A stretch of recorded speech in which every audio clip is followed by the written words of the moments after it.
Kelompok Hizbullah mengutuk serangan besar-besaran yang dilakukan Amerika Serikat terhadap Houthi Yaman. Hingga Minggu 16 Maret 2025, jumlah korban tewas mencapai 32 orang menurut Al Jazeera.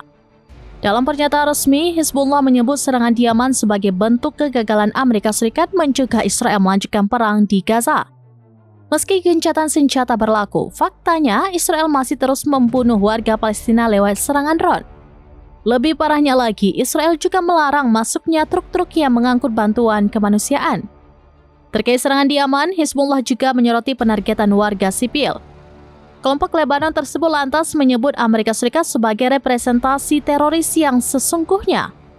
Penargetan warga sipil dan infrastruktur vital di Yaman sekali lagi mengungkap wajah sebenarnya dan buruknya pemerintahan Amerika Serikat yang terlibat dalam terorisme, ungkap Hizbullah. Tidak hanya Hizbullah, sejumlah negara seperti Rusia dan Iran juga mengungkapkan kemarahannya. Moskow mendesak Amerika Serikat segera menghentikan serangan dan mengutamakan dialog untuk menyelesaikan konflik. Sementara Iran dengan tegas membela Houthi dan mengancam akan memberikan respon tegas.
Download Tribun X sekarang, menghadirkan lokal menjadi Indonesia.